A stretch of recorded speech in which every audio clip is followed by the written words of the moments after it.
नमस्कार, आप देख रहे हैं नेक्स्ट 9 न्यूज और मैं हूं आपके साथ दिनेश कुमार। दिल्ली की सरहद पर 13 महीनों तक बैठे रहे किसानों को प्रधानमंत्री नरेंद्र मोदी ने ये कहकर वापस भेज दिया कि यदि आप प्रदर्शन कर रहे हैं तो हम इन तीनों कृषि कानूनों को वापस ले लेते हैं। इस आंदोलन की शुरुआत में जिस तरीके से किसानों पर मुकदमे दर्ज किए गए, शहीद हुए किसान और इसके बाद तमाम जो आश्वासन केंद्र सरकार की तरफ से दिए गए थे उन पर पूरा ना किए जाने का आरोप लगाते हुए देश का किसान एक बार फिर से राजधानी दिल्ली की चौखट पर आ रहा है।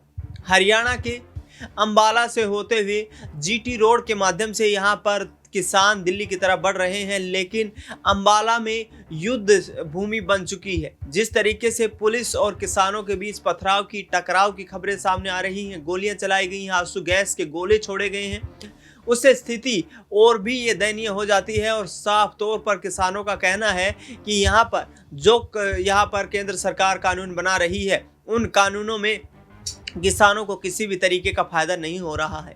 किसानों की सीधी मांग है यहाँ पर कि एमएसपी की गारंटी दी जाए, किसानों के तमाम मुकदमे वापस किए जाएं और किसान आंदोलन के दौरान हुए शहीदों को सरकार आर्थिक सहायता प्रदान करे।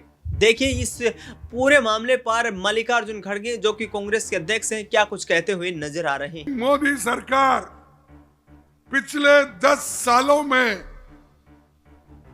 इस दोनों संस्थाओं को, किसान को, जवानों को बर्बाद कर दिया। मैं ये बोल रहा हूं, आपको मालूम है किसान दिल्ली के बॉर्डर पे बैठे, उनसे बात नहीं किए।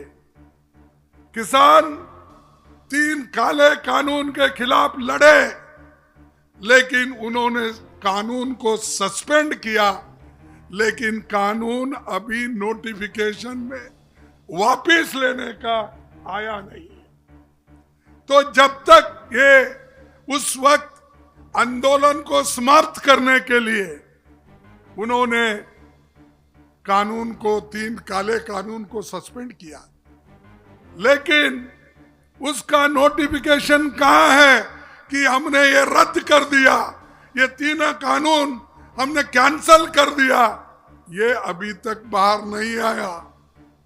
ये मोदी की चाल है।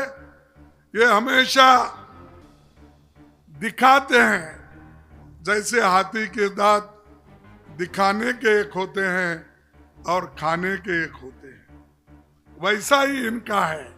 तो आपने सुना यहाँ पर मल्लिकार्जुन खड़गे लगातार कांग्रेस पार्टी की जो है नीतियों का बखान करते हुए नजर आ रहे हैं और भारतीय जनता पार्टी पर लगातार हमला बोल रहे हैं। उनका कहना है कि पिछले 10 सालों में किसानों और जवानों के लिए ये सरकार काल बन करके आई है और यहाँ पर देश के आर्थिक ढांचे को और सामाजिक ढांचे को बिगाड़ने की कोशिश की जा रही है। अब देखना यही होगा कि दिल्ली की तरफ बढ़ रहा किसान किस तरीके से अपने प्रदर्शन को उग्र करते हुए केंद्र सरकार को झुकाने में कामयाब हो पाता है। फिलहाल देश दुनिया की तमाम खबरों में इतना ही।